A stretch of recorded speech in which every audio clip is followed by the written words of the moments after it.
Yes, ma'am. Thank you. So very good morning to everybody, and I thank Angel ma'am for this opportunity.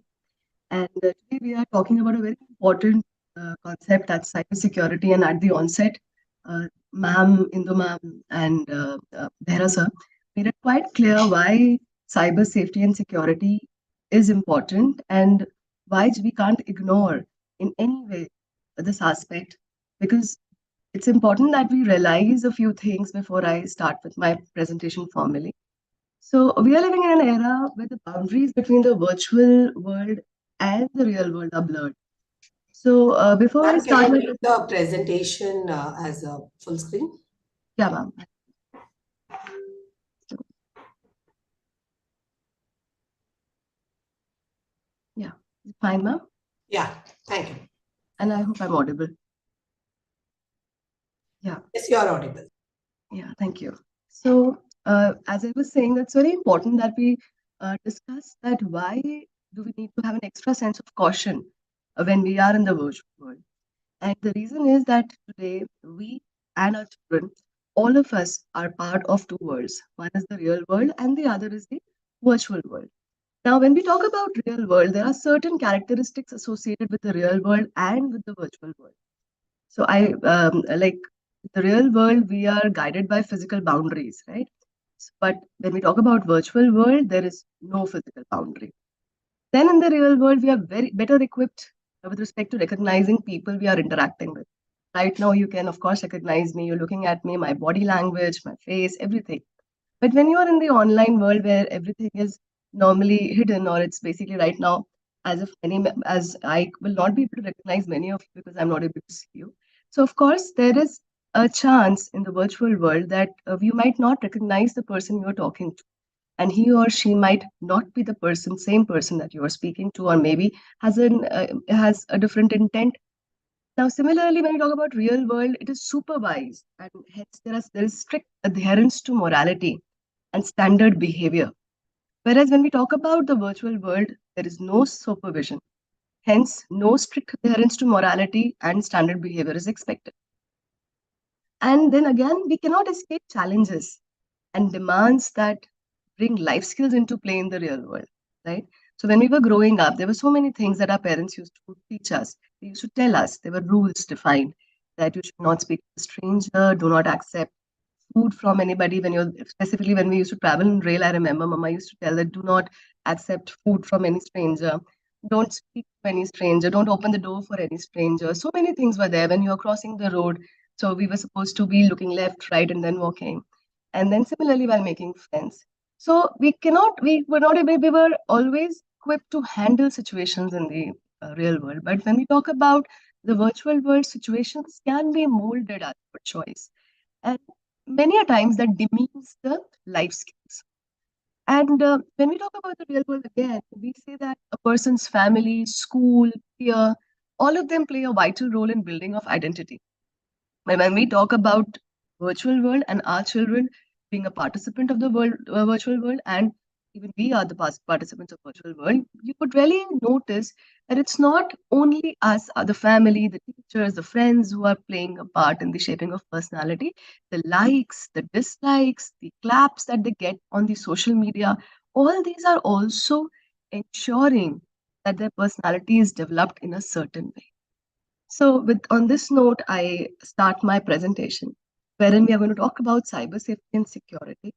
And the learning objectives of this particular presentation are: by the end of the session, you will be able to describe cyber safety and security, identify cyber safety and security issues in the educational ecosystem, state the elements in the educational ecosystem, state the risks involved in the cyber world, state the threats involved in the educational ecosystem with respect to cyber safety and security. You'll be able to justify that children are vulnerable, state positive impact of the virtual world, state the negative impacts of the virtual world, practice confidentiality, integrity, availability, that is the CIA triad in school, analyze the role of various stakeholders in ensuring cybersecurity, and describe cyber hygiene. So now, what is the need and scope?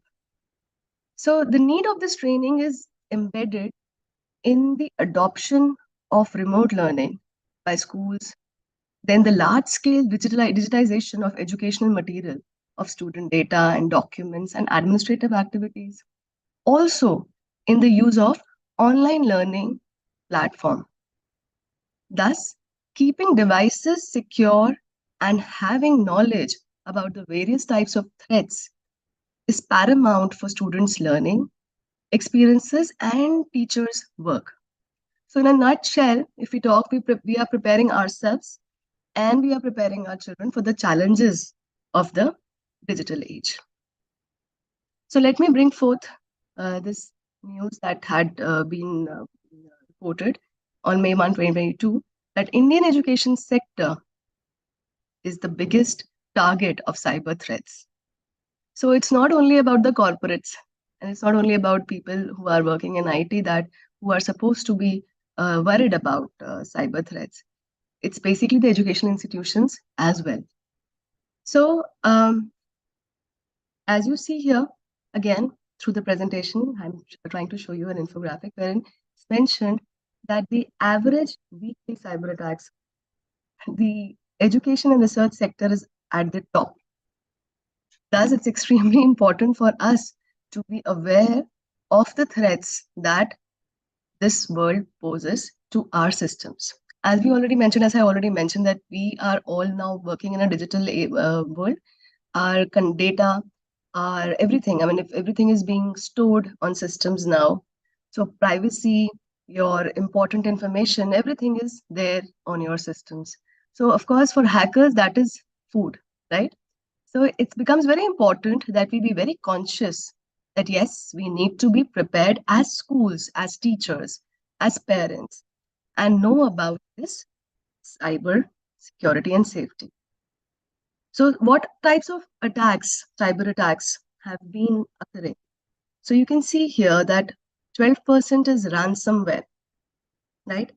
5% denial of service, 2% phishing, 36% data breach or leak, and 45% others. All these attacks and how to combat and how to secure yourself from all these things would be covered in the technical section. But yes, here I am putting this just bring it to your kind notice that it is very, very important that we do not take our systems for granted when we are in the school setup, right? Next, we move on and we madam. talk about, yeah. I am not able to see your screen, madam. All right. Is it so with everybody? Manshi? Ma'am, your screen is visible. Okay, so there might be some issue with your network. No, madam. That's I am able to hear you there. Yeah, but since the screen is visible to others, huh? For me, sir, madam, are you sharing the screen, madam? Yes, yes, sir. I'm sharing the screen. But I am not able to see, madam. That's what I am not able to see your presentation there. But I am able to hear you there. Okay, let me stop and share again, sir. Okay, okay, thank you, madam.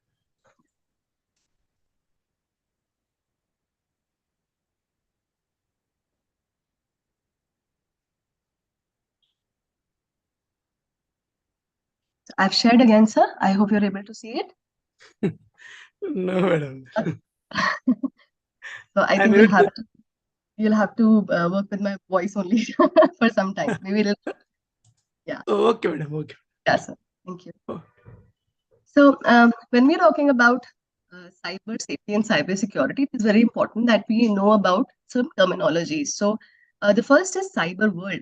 So what is a cyber world? So when we talk about world, when we teach world, when we talk about world with students in primary classes, we talk about biotic and abiotic factors, right?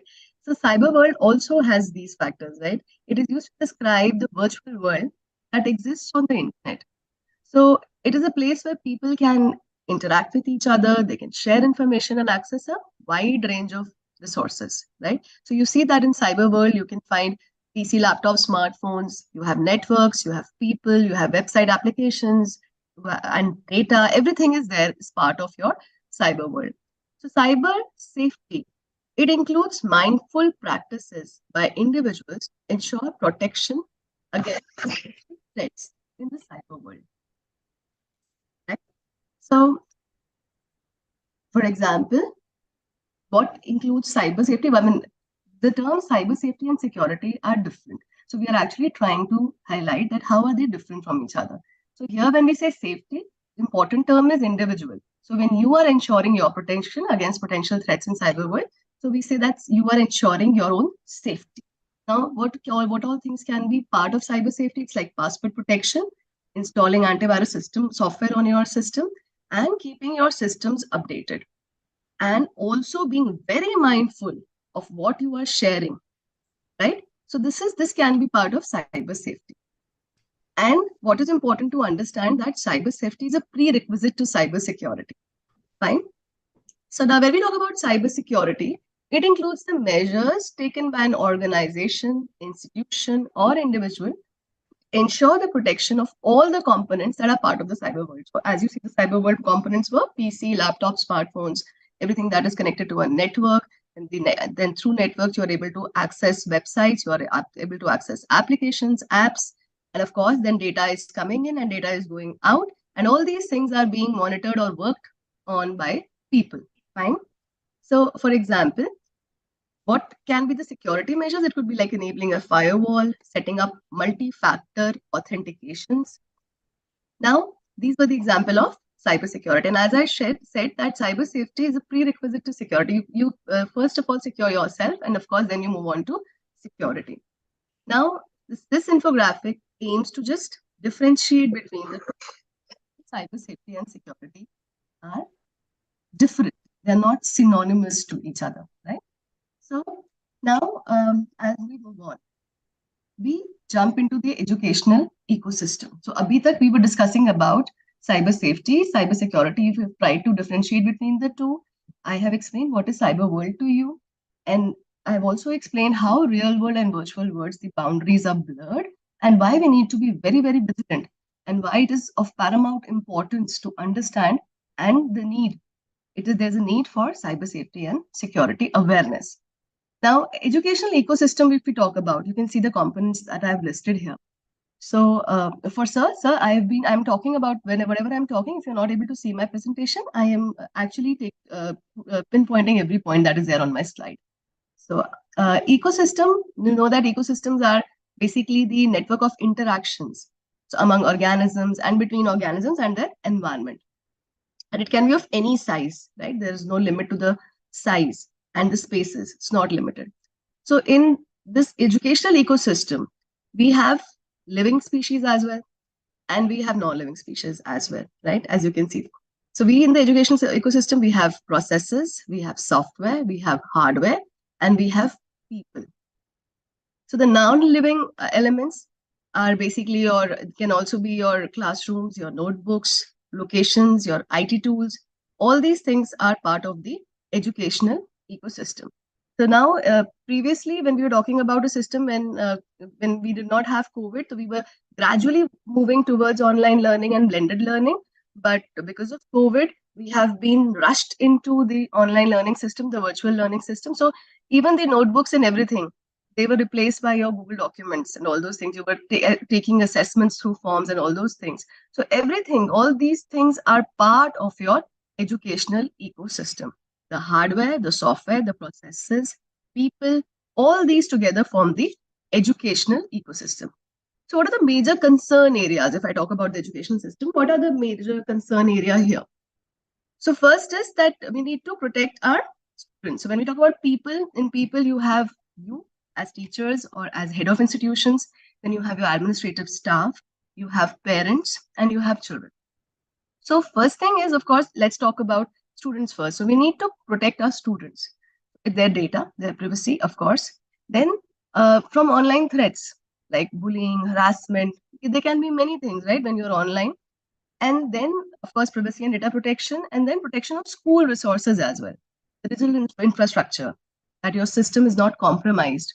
So your system is not under if it is not easy for any hacker to come into the system and create a havoc, right? So protecting your system from malwares like viruses and other threats. And of course, legal and regulatory compliances as well. So all these things I mean, me being the first presentation, I'm just setting the tone for the other presentations, wherein all these things will be briefed about in the technical sessions and in the ethical sessions as well. So this is about the educational ecosystem and the major concern. Now, when we talk about all those things, we understood about the education ecosystem, we've understood about the cyber safety and security part. They're different. It's about an individual, and then there's organization, and then we talked about cyber world. Now, what all is at risk, right? So, as I spoke about major concerns, I spoke about privacy, I spoke about data. So, and of course, your system hardware resources, your software, the data that is there in the software, they can be infected because of malware. So all those things are the part were major area concerns. So what are the various risks associated? So first is reputation. Now let me just quickly share something with you. Like I'm talking about 3 people here, and I'll urge all of you to type your answers in the chat box if possible. So you have 3 people. One is Archit, the other is Anshu, third is Summer. So you can say it A, B, and C, 3 people, A, B, and C. So you are supposed to be hiring that particular person into your organization. He or she has been shortlisted by your school to be your assistant and has been forwarded, the resume has been forwarded to you, and you say, why not let me go through his social media or her social media accounts. Let me see what kind of information he or she shares. And then you find that Archit shares jokes, he posts very rude comments, and he has a huge friend list around 1,000, 2,000, 3,000 people. So this is about person A. Then when you go to person B, you see that he or she shares inspirational videos and is very careful when she's posting comments, very watchful. Then, and has a very selective friend list. Then you have someone, number C, someone who is sharing locations all the time. I am standing at Soul Beach. I am here having coffee. All the time his location is being shared or her location is being shared.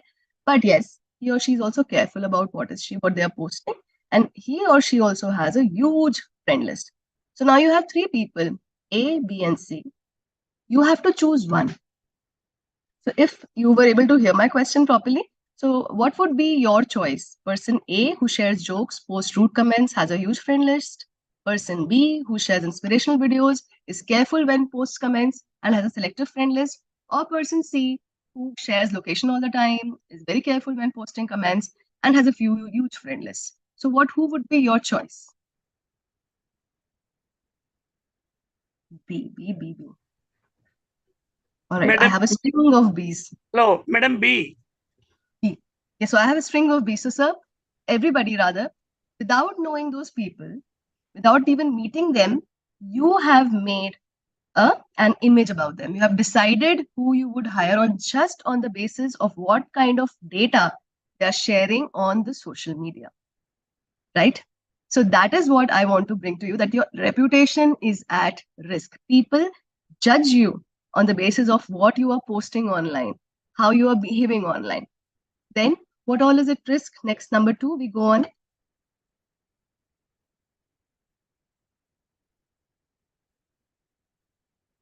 Yeah. So next is data. That I've already shared with you. The data is at risk. See, it is hackers, this is food, right? Data. You know, you've been hearing about a lot of compromises that have been happening around us with respect to our data. And we all feel worried about the same, right? And then is your identity. So when we speak about identity, again, I would like urge you to just type your answers in the chat box. What is your identity in the virtual world?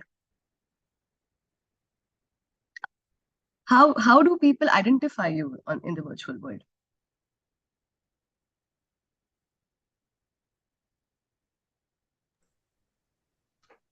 Mail Madam, ID. by posting what we are posting on the social medias. So that's posts, right? Identity, like you have an Aadhaar card, you have PAN card, all those things, right? Similarly, in the virtual world, very right, you have user IDs, you have images, your names, your photographs, all these things, IP address, profile, very nice. I have a very enlightened audience. I'm so happy. Great. True, very true. So all these things are your identity on the social media or in the virtual world. So what is at risk? This is at risk. If somebody owns your identity, then he or she pretends to be you. right? Your identity is at risk. At this point of time, I would just like to bring one thing that just came across, and it was about sharenting. This was this video which was released. I think it was Germany who had actually talked about it's a German video, I guess. They have translated into English. They're talking about sharenting. They say that the video is about, and this has been there has been a warning issued by Delhi Police, Assam, and Kolkata, which I read in the newspaper, that parents should refrain from sharenting. So, what is sharenting? Sharenting is about sharing your information about your children online. So you go online and you talk about my son got so and so prize, my daughter got so, and you're posting their pictures, you're posting their videos online. And in that video, they're showing that how AI is being used actually age that particular child. So you know that nowadays you've been seeing there are a lot of people who have been there have been talks about how somebody would look after 10 years, 20 years, 30 years. It's easy because of the artificial intelligence algorithms.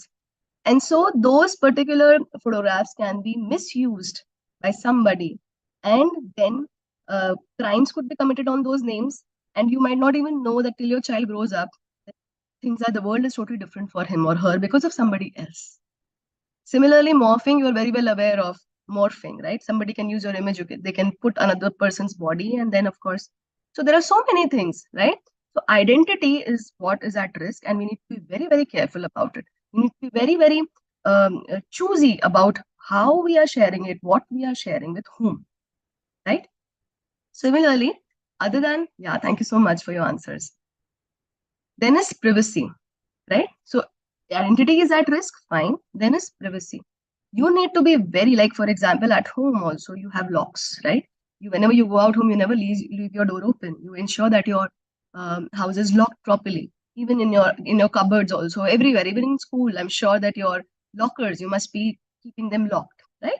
So you have to be very, very sure that you are keeping your things private. They should not be accessible to everybody easily, fine? On your end, you should be extra cautious. So privacy is at risk. Then is life, right? So a good balance of life. So when we talk about virtual world, it's not only about all these things. It's also about we constantly looking in our mobiles, even when we are sitting at home. Our children, ourselves also, we are on the mobile, checking our updates, checking our feedbacks, or maybe looking at what people have posted online. And you see in one room, when all of you are sitting together, everybody, if a child also has a mobile, everybody would have mobile in or his or her hand. So what are we actually compromising on? We are compromising on quality of life as well. And when we say life, you know, there have been situations wherein people have been compromised, where identities have been compromised, where financial losses have led people to take their own lives, right? So it's very important that we understand that actually the lines, the boundaries are blurred. The same threats that we had in the real world are still there, still there, are there in the virtual world as well. And of course, our money, our finances, all of them are at risk. So also it's important that at this point of time, I speak about, again, like you chose B, the person B, without even knowing that person, just a few 3 pointers about that person, how he or she has been behaving online. You've been able to decide, okay, this is the person I'm going to hire. This is the person who's going to be my associate or assistant, right? So it's very important that we always be aware that we are at risk. Holistically, we are at risk. When I say holistically, holistically involves everything. As ma'am was mentioning about the digital, the technical aspect, ma'am was talking about the psychological aspect that you would be briefed about, the social aspect that you would be briefed about in the coming presentations. Everything holistically, we are at risk. Now, what are the threats? So, the threats are like an unauthorized person may have access to your username, password, and pictures, right? So this is under threat. Now, when I say threat, I have talked about risk here, fine? Out of these options, which is reputation, data, identity, finance, quality of life, and privacy, what do you think is related to this particular point? Unauthorized person may have access to your username, password, and pictures. What is at risk? I would encourage you to type in the chat box.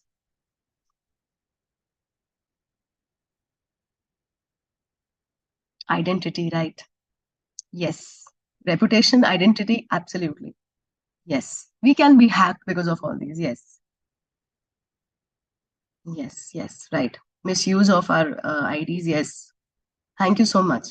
So an unauthorized person may have access to your username, password, and pictures, and you've been able to highlight that yes, identity is at risk.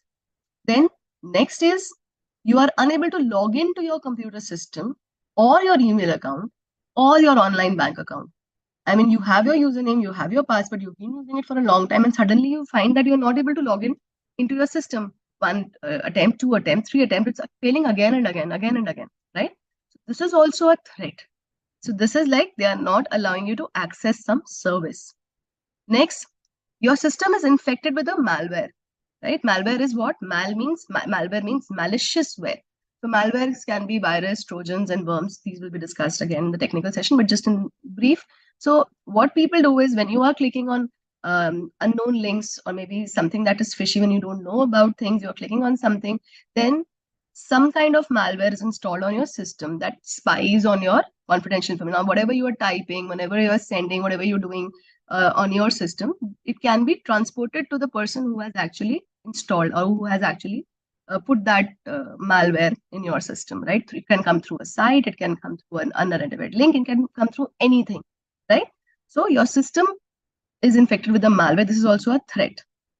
Then someone can ask you to share your confidential details by claiming that you have won a lottery, and many times people might be sending you QRs to claim a cashback. So this is an ad also. If you see nowadays, I see it on national TV that you have this ad from RBI where he or she is speaking about receiving a QR code to get a cashback.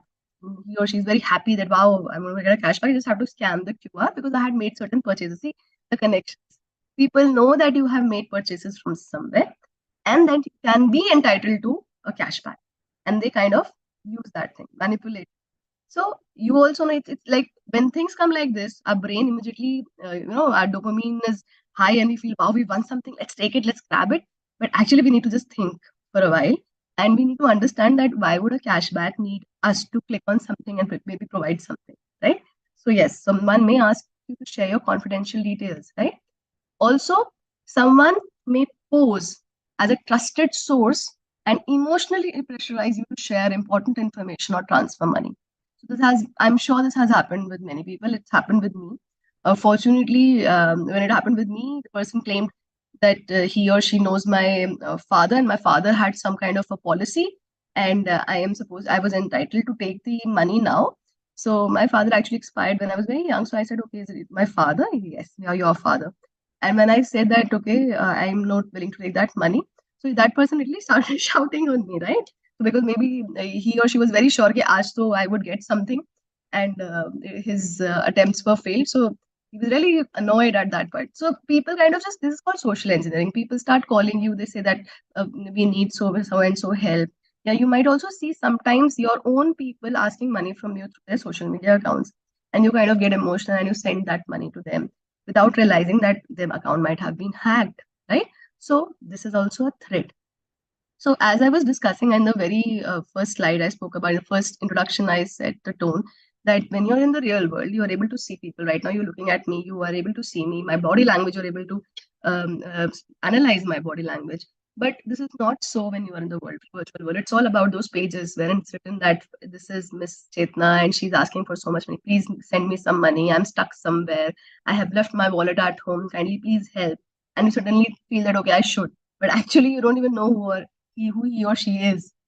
So someone can get access to details such as name, family details, address, phone number, and bank details of all the school employee students, teachers, and other staff from your device on the internet servers. Yes, from your system. Your system is very precious. Everything that we have nowadays, we always talk about our phones as well, that our phone has all data. Similarly, your computer systems at school have all data, everything, and it has so much data. If I look at the registration forms that state governments, the state boards or central board of secondary education asks for, it has a lot of data. It's about you, your the child's name, parents, father's name, their occupation, their income. There's so much, and this is such a confidential information, right? So your system can also be like compromised. And it's not only about hackers, right? I was talking about that educational ecosystem. I was talking about the cyber world. I spoke about people being a very important element of that particular ecosystem or the cyber world.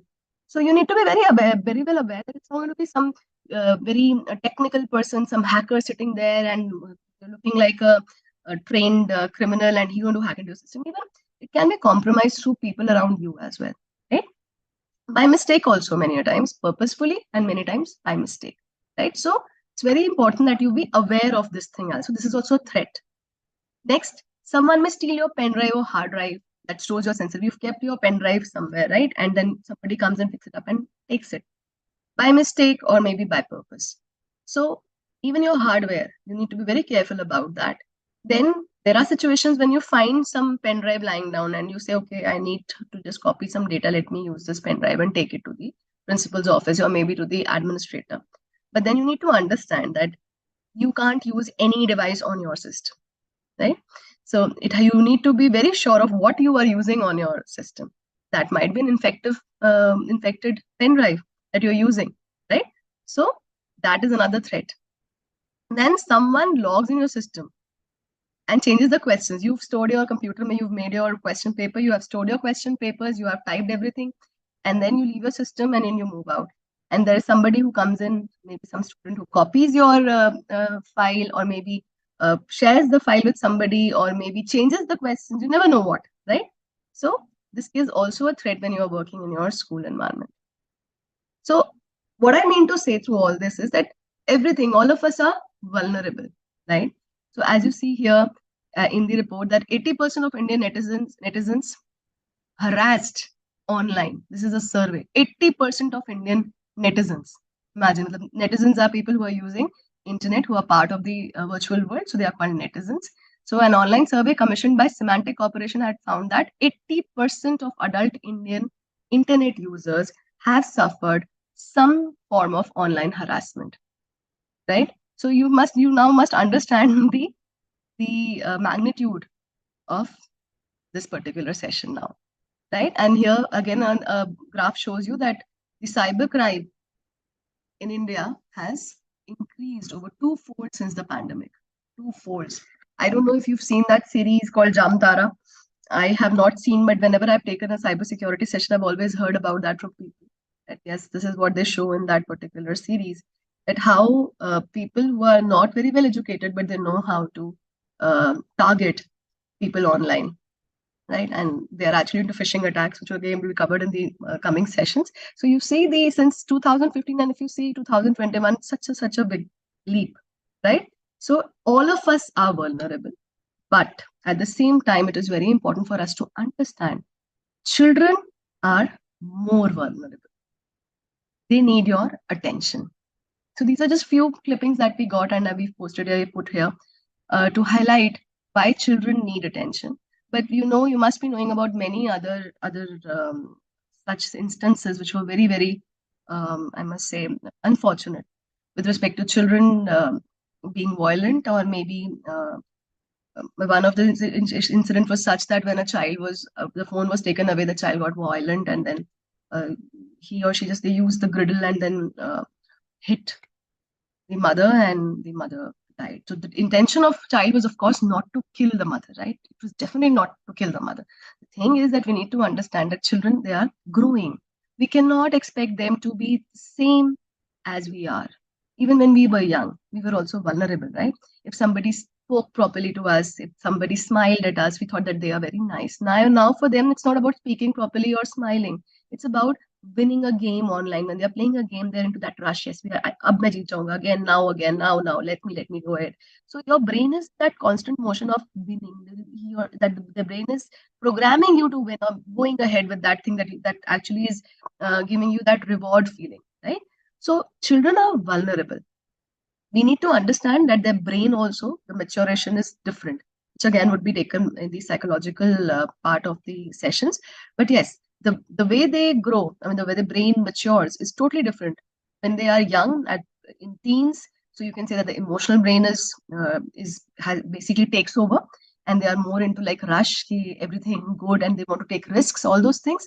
So we need to really understand about it. Now, for example, let me just again take a situation. Let's talk about Anuja randomly. And she's a girl who is driving her bicycle at the age of 14.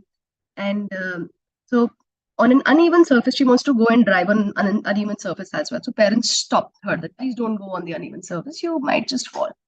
So at that particular time, that girl, she listens, right? This is what happened with us also when we were young. Okay, parents are saying we should stop. We stop, but we still want to explore. Let me try. But then, of course, we are a little worried because mama, papa have told us that we might just fall. Now that the same girl, when she becomes 19 and she's driving car with her peers, so parents said that don't drive over 40 kilometer per hour. Ensure that you are at 40. Now she's sitting with her friends, and her friends are like cheering her. Wow, go ahead, let's just cross that car as well. And then she speeds up, and from 40 to she rushes to 60 and 70 and 80. Right now, the same girl when she's 35, now she's again driving with her peers. She has a friend sitting at the back, and she's driving. The speed might not go over 30, 20 to 40 kilometers per hour. So this is our story as well, right? We also have passed all these phases. And through this example, I just want to highlight that children, they are vulnerable. So there's peer influence. Actually, the peer influence promotes them to take risks, right? So we need to be very considerate about this fact. We can't ignore the psychological aspect when we're talking about cyber security and cyber awareness. So let's move on. So children need attention. What is our role? What should we do? Right? First, we should understand that they are vulnerable. So all this introduction, the background that I was trying to give you was with an intention to make you understand that they are vulnerable. We need to be very patient with them. There's a lot of difference between how we were brought up and how they will be brought up. The reason being that when we were brought up, as I mentioned in the introduction itself, that we were under the influence of our family, of our teachers, of our school, of a limited set of people around us, right? They are under the influence of a huge world, a virtual world, when people do anything for likes. I have not seen children posting their images without a filter nowadays. So for me, that's a concern. For me, I'm scared. Because somewhere, if you're putting a filter, you're trying to look beautiful all the time. You are actually trying to hide a reality. You are beautiful. They do not accept that they are beautiful, right? So that can just lead to lower self-esteem as they grow up. Now, never ignore their behavior changes. If you see that some child is becoming violent or he or she is like quiet, there might be something that is bothering them, right? Then if you notice something unusual, seek help from a psychologist. Please do not ever think that it will be handled in the way we want. No, you need an expert to be there for the child. And it is not only with the child, even with the adults, right? Many a times you find people who get into some kind of financial trap online. They stop talking to people, and then they start getting into depression. We can't ignore those signs. We just can't ignore those signs. And we cannot forget that we are the youngest nation right now. And if we are not particular about our children, about their mental health, then of course the dream that we have of our country would not be achieved. So be very careful. And please let them know that you're always there for them. Many of the cybersecurity sessions, when I'm conducting cybersecurity sessions, there are students who come and they ask few questions. One of them was that, ma'am, when you're talking about not sharing your private photographs with anybody on internet. So one of the child, she came and asked me that, ma'am, what happens if we share? If we delete, then what?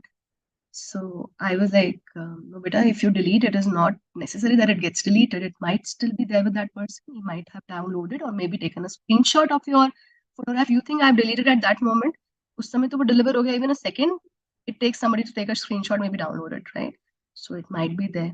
So she was like worried. She went back and sat again and again, came back and said that if something like this happens, what can we do? So I was just talking to her, but then the teacher was very vigilant. She came and she asked, Ma'am, what is she asking? I spoke about the concern that I think that there's something wrong. She said, yeah, she's been keeping quiet for some time and she has been asking such questions. So I think I need to talk to parents. When I told her that that the child should she was not talking about herself. She was talking about somebody else. I said that you should inform parents. She was quiet. Because children know that if we will share with our parents, they might just get angry. They might get angry and that promotes them to hide things. So let them know that you are always there for them. Educate them about staying safe in the virtual world. If you are giving them a smartphone, if you are giving them access to your internet, as teachers, as parents, it's our responsibility to educate them about the threats. And this entire session is around the same thing, that we want you to know about threats and we want you to propagate this information to parents and students as well. Now, when we talk about the internet, we should not only be talking about negative impacts, right? We should have positive impacts as well.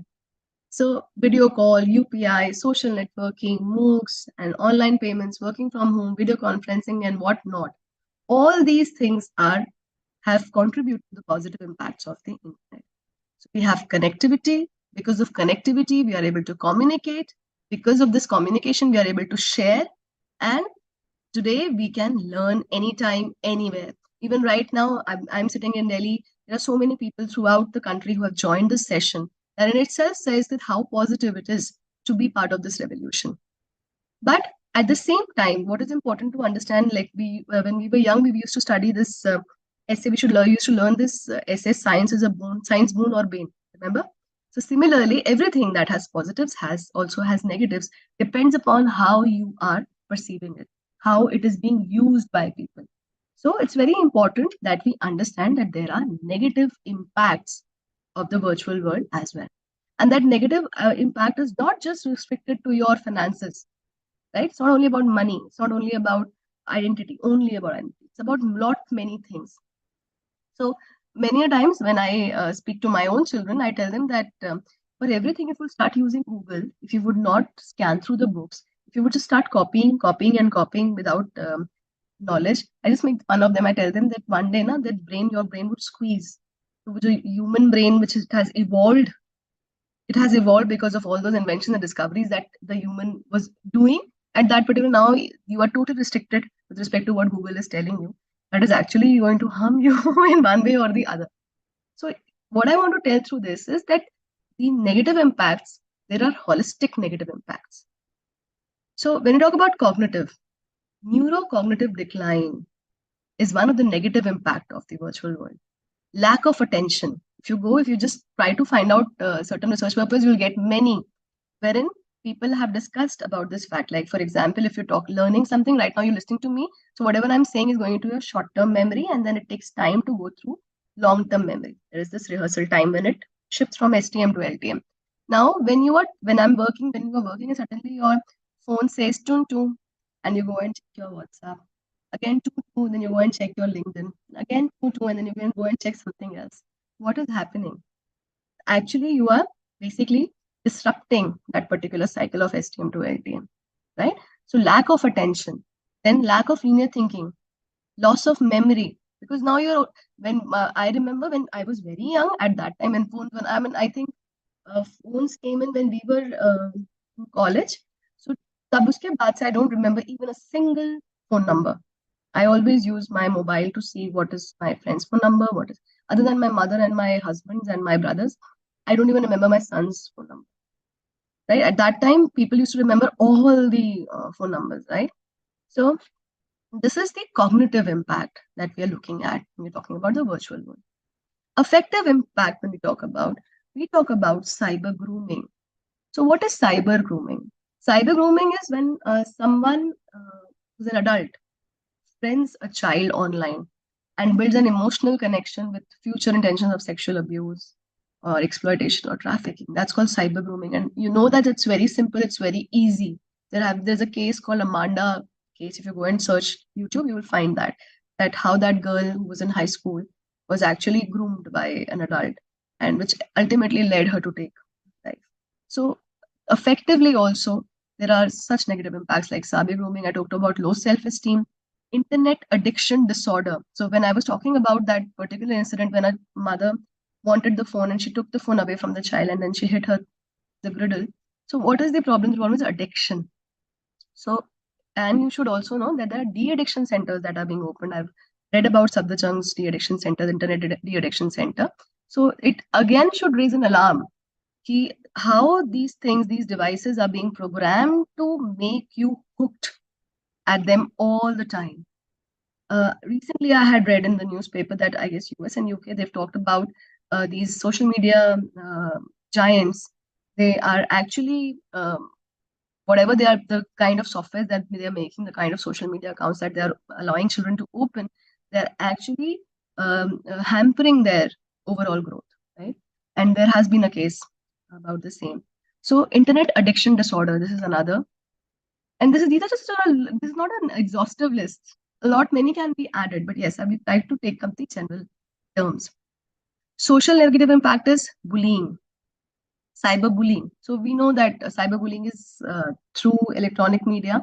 When somebody constantly nags or threatens a person, that's called cyberbullying. Then you have cyber stalking. Stalking is when you are threatening somebody, males, or maybe you're harassing or you're frightening that person. That's cyber stalking. Then you have your digital footprint, which I spoke about that. Like that girl, she asked me, if I send something to somebody, then that might, if I delete it, then what? So then you need to understand that digital footprints is something that is real, right? So we hear about encryption and everything, but we also know that if we talk about the Sushant Singh Rajput case, we know that everything that was encrypted came out when it was supposed to be inspected, right? So things are always there; they are there on the system.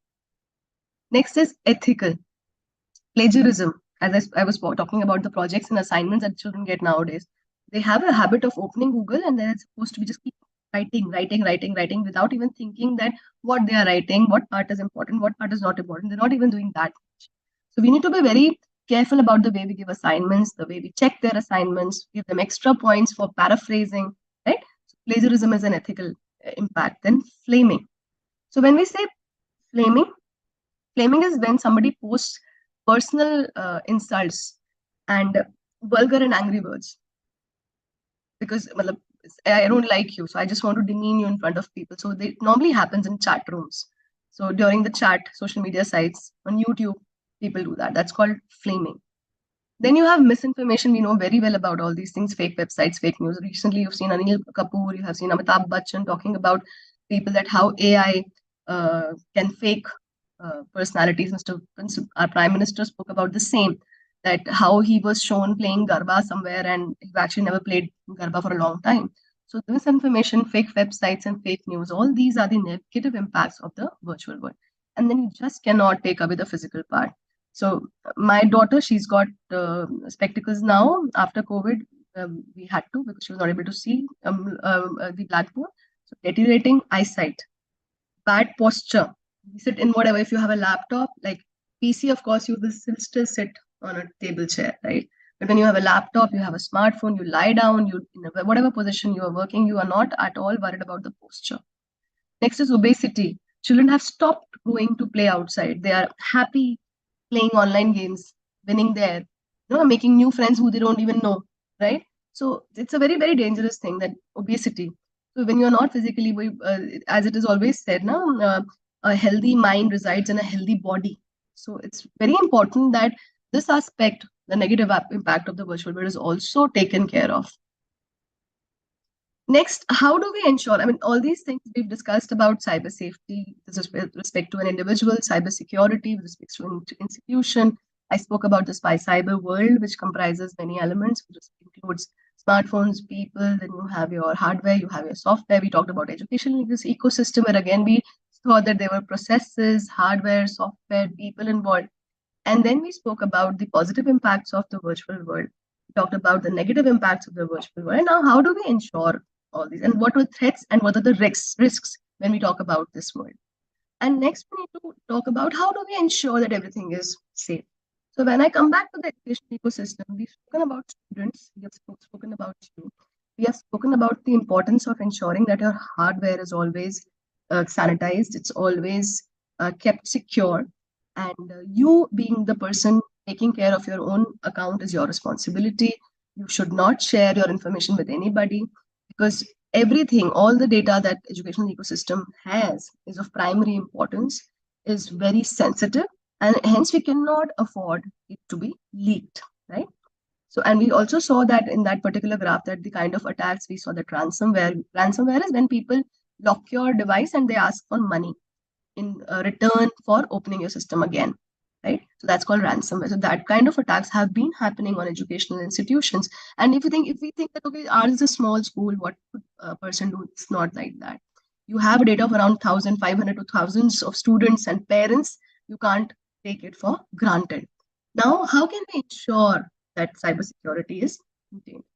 So we talk about the CIA, that is confidentiality, integrity, and availability triad, right? CINE. Just try to put it in a very small, simple statements for you to understand how can you maintain confidentiality, integrity, and availability. Confidentiality is to ensure the information is kept private and secure. So whatever means you can adopt through passwords, through ensuring that your system is locked when you are not working, or the system is only opened by person who is supposed to be opening, all those things. So you need to ensure that the system is that confidentiality is maintained, so that even if the Word document, if you're making some kind of papers or anything, if even in the administrative block, everyone should not be entitled to see the file, right? So thinking of confidentiality in that minutest form. Then integrity. When you have a document, that document you have made it, that cannot be added, updated, or deleted by anyone other than the owner. So that also has to be taken care by you. That the documents that are there, the data is that is there, that cannot be changed in any form by anybody other than the owner of that particular data. Then availability.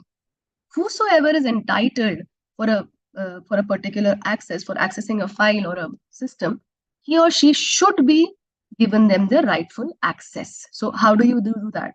You give them usernames and passwords. You assign that, okay, this is the administrator, this is the teacher, this is the student, this part can be accessed by so and so, this part can be accessed by so and so. This is the entire thing that you have to ensure when you want to keep your systems secure, when you want to keep your educational ecosystem secure.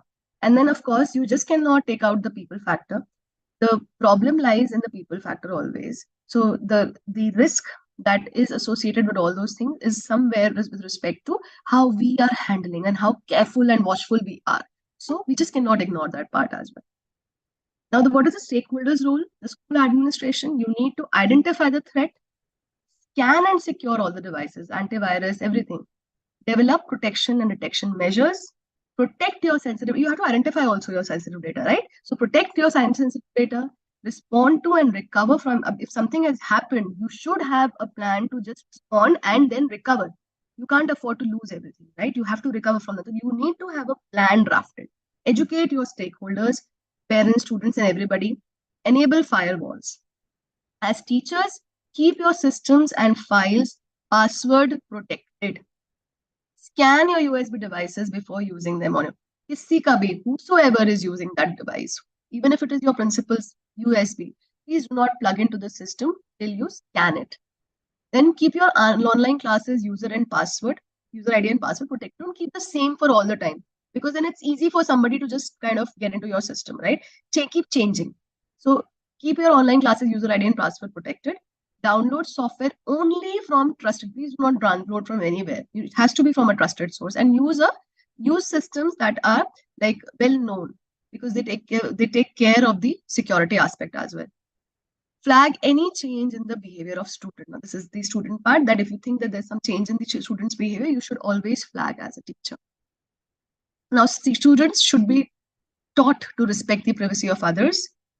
Report and flag abusive or illegal. If they have an access to it, if they've seen something like that, they should be told to report and flag it. And they should be urged to share any issue with teacher and parent. Also talk about the copyright restrictions. As we're talking about, plagiarism is one of the aspects. When we talk about negative impacts, you need to talk about the copyright restrictions when they are downloading material, and how they should be paraphrasing, or they should be quoting, or they should be citing the source. It's very important that we speak up to them about them and ensure that they do it. And even promote them to use a strong and unique password. Just like you also need to use a strong and unique password. Parents, they can use some parental control apps. Even the Google parental control app is there, that you can monitor your child's screen time. Then encourage children to talk about their online experiences and assure them of it. So sometimes talking about what is happening around you in the newspaper, or if it is being reported somewhere talking about those things with students, and then kind of indirectly conveying that whatever it is, we are always there for you. You don't need to worry about it. We are there for you. Through others' experiences always helps. That gives the children that confidence that, okay, my parents are confiding in me, even I can confide in them. fix a time for accessing digital. It's very important. You give them devices, but then make sure that you fix a time and you be around that place, right? That so that you are able to monitor. And the child is also like open that okay, mama papa are always there. That's part of his or her digital journey. That whenever I'm in the virtual world, mama papa are around me, and they can just come and look into and ask me anything. So that way, they would always be confident. Then take cognizance of any change in behavior of the child. This has to be told to the parents as well. So important is that we need to maintain hygiene. So when we say hygiene, cyber hygiene, again, it's a mindset.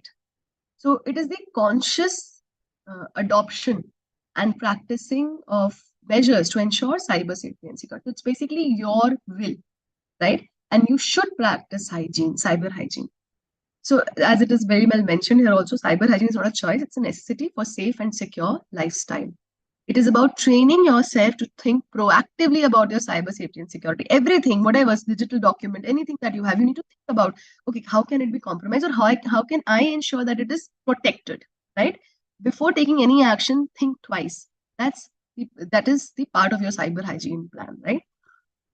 Then protect your devices, data, and identity as sincerely as you secure your valuable assets in the real world. They have to be protected as sincerely as they are protected in the real world as well.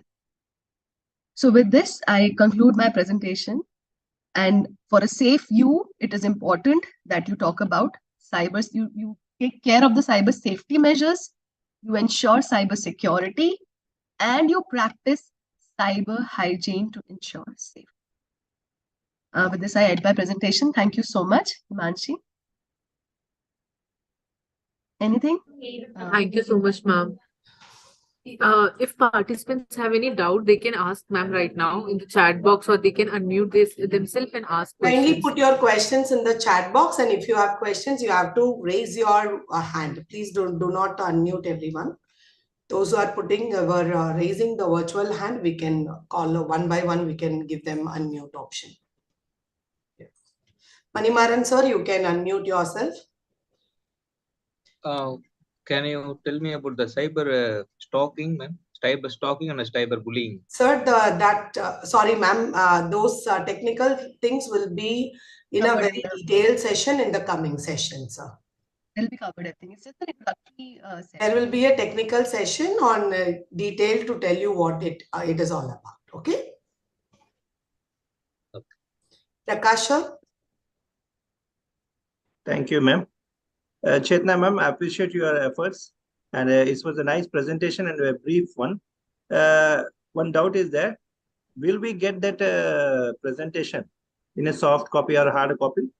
Sir, all the presentation going to be used by resource persons after the session. It will be posted in the Telegram group, and it will also be at the end shared with all the participants. Okay. Thank you so much. So Thank you. No need to ask for presentation at the end of every session. It will be posted. Thank you, ma'am. Okay. Chetna ma'am, there is a question about, can you a little explain about what is cyber hygiene? So if you can please explain it. So like we enjoy, when we talk about personal hygiene as well, there are certain steps that we take every day from morning to night to keep ourselves healthy and fit. Similarly, when we talk about cyber hygiene means mindful adoption of certain practices like keeping your password, your system's password protected, ensuring that the passwords are strong, they're not easily, a person cannot easily decode them. Then ensuring that your system always has an antivirus software installed, updated antivirus installed. If you have a smartphone, you keep updating your OS, and you get that update for these are the practices that you actually follow to ensure that your system stays safe and secure. That is cyber hygiene. I hope I've answered. Yeah. There are a few more technical questions. What is malware and all that? So those questions will be detailed handled in the next 3 sessions. Okay. So plagiarism, the technical questions, you can keep it on hold, because this is an introductory session, that there are many new terms you would have heard today in the first session, but we will be having the remaining sessions to take you through every single word we have introduced in the session. There will be a detailed sessions on that. Okay. So please hold on those questions. Sanjay Singh, sir.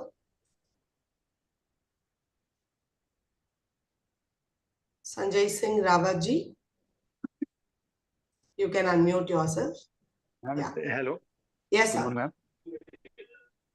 I just wanted to know that a teacher who doesn't have a knowledge about deep knowledge about IT, how uh, he can do the cyber grooming of his students.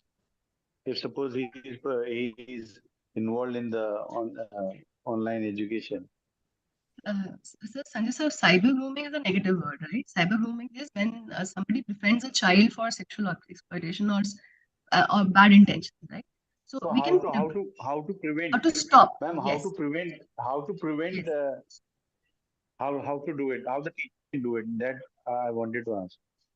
So the important thing is that you should be very clear about the fact that children should not uh, befriend any stranger, right? So the children are normally in a habit of accepting friend requests and then going on. Somebody is chatting with them and they don't know about them and they're kind of befriending them. So you should be telling them that you should not befriend anybody who you do not know personally, right? So when you do not know, you know a friend in the class, it's okay. You know him, you know very well. You can verify what messages are being sent, but not anybody who's a stranger. That way, you can stop cyber grooming, sir. Okay, ma'am. So only Third, you mean and to say one that more thing only is also repeatedly we there. have to give the safety instructions, right? Yeah, sir, one more thing is also there is like as of now, when a teacher is not aware, we cannot create awareness in the children. That is why all this initiative is happening, because as a statistic says, in our country, there are teachers who do not even know about what is this word called cyber safety. There are people who are never introduced to this. That's our condition right now. That is why from last 2-3 years, there are lots of initiative in the country which is starting to create awareness among teachers first, so that they will be able to groom children on having a safe life. Okay, so that is why. But what is also there is, in overnight you can't learn. Even though you're attending this 3 days, it doesn't mean you will become really a master trainer, that you will be able to handle everything. It is not possible.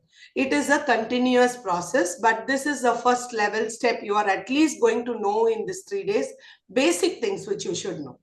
But it will be a continuous process. You need to keep updating yourself so that you will be able to give back that to the children. So it's a continuous process. Those are very important nowadays. Harsha, sir?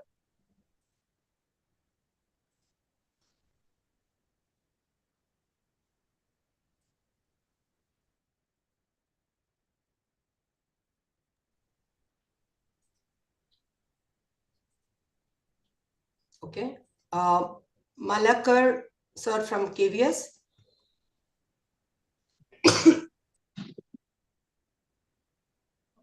Yeah, ma'am.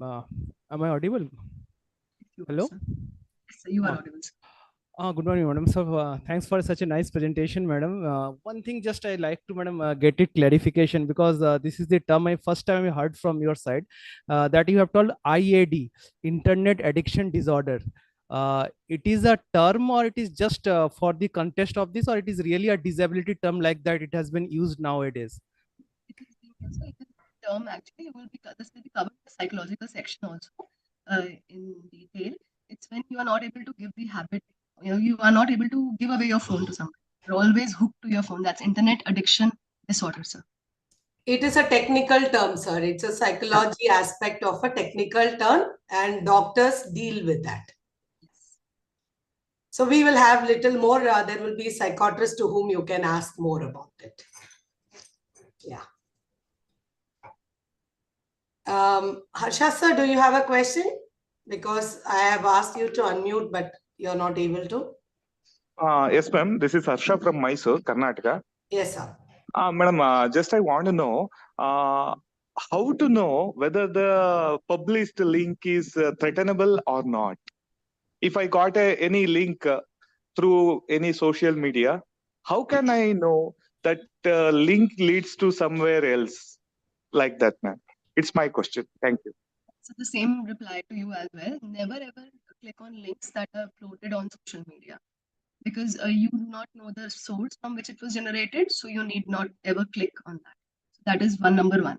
Number two, it has already been told, even with respect to financial, RBI also says that they never share links for you to click on and do something, right? So avoid clicking on any kind of links online. So Yeah, if it is not from an authentic source, yeah, never click any link, even like you do not know me. Okay. So very first time when we clicked, we were very happy that some of the team members, when we told that click on this link and register, they asked us, who are you? Why are you sending the link? Like this questions we got from this team also. We were very happy that at least people are questioning. Nowadays, what happens if somebody sends WhatsApp group link, we immediately join without knowing why we are joining. So that is why when we sent Telegram link also, we wrote it, you have been deputed. So you join this, so that you know the context, you know who is sending, for what you are joining. So you need to look for the authentic, sir. It's very, very difficult to just see the link and understand, is it a clickable link or not? It's not possible. they offer links, Nike giving away something, never clicks. Never. During technical session, there will be some tips to say that there are certain links which you can identify. There are some kind of tips that you can follow during a technical as dimension of the session. They will be telling about, but otherwise it's always not possible to identify just by the link. Ma'am, there is another question also. It's a very common, very basic question. What do you mean by screen recording software? Software is, sir, that people, like right now we are conducting this session here. So what people do is they use a screen recording software to record the entire session. So normally it's not advised to record any session or any such kind of broadcasting or anything from the internet, because that violates copyright, right? So screen recording softwares are basically used to record whatever is being done on your system. Normally, as teacher, I use it screen recording software when I'm trying to create a demo. I want to teach them certain things. Maybe I'm teaching them programming. I want to show them how some steps leads to other. So I create a screen. I use a screen recorder to record the video, the screen, and then I am able to share it with students for understanding. That is the thing. I hope I've cleared, sir. Yeah. Somebody and was one more asking. information is also there. You all can see that this particular training session is getting recorded and it is also made as live. Okay. Your faces are coming in the session. When you open your video, your faces are coming. Even in like this session, without taking the concern of the participants, we are, as an organizer, I am not allowed to record this session or make it live. That is why in your registration form, we have given at the end 2 things to put a tick mark for taking your concern. Okay. So yeah. Writing, ma'am, that we will not click any of the above links. And now we are trusted resources, I guess. If your head is forced you to download an app through a link, how can you trust about your privacy? Sir, there are things, certain things, like everyone is forced to download Diksha app and then install and then use it. Okay, but the thing is, like, it is not about the privacy. It is about a commitment of being a teacher. But when you join the Diksha app, you have a privacy where you don't want to share your information. I have installed because it's an initiative for the school teachers to use this app. But none of the heads, even if a head forces you to install something which is an unauthorized one, you have all rights to tell back that you can't install without doing it. And we also say that, like in Telegram, WhatsApp, it's not by force. Like, for example, today we added most of you in the Telegram group. Half of them we added in the Telegram group by ourselves.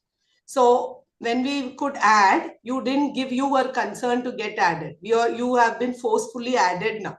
So that is where WhatsApp and Telegram gives you an option, because you didn't do the setting. So you have given scope for us to add. So you need to do the setting in Telegram and WhatsApp that anybody cannot add you as it is. If they wanted to add, they have to send you invitation. If you like, you will join. If you don't want, you will not join. So that is a setting which is with you. You can actually do it, but we have not used it. So that is where this particular program is creating an awareness that we should know all this so that we'll be able to safeguard. We will be knowing more. Himansi, can you post the attendance sheet in the group, in the chat box, not in the group, sorry. And people, we request, we are all adults and now we are learning about ethical behavior as well in online space. So whoever is attending only should use the attendance sheet and fill your attendance. Don't help your colleagues or friends by sharing this if they are not available here, because we will cross check every attendance with the live recording which is happening as well. Okay, yeah. Can we stop the recording and also live? So age of child, it's basically 13 now. Facebook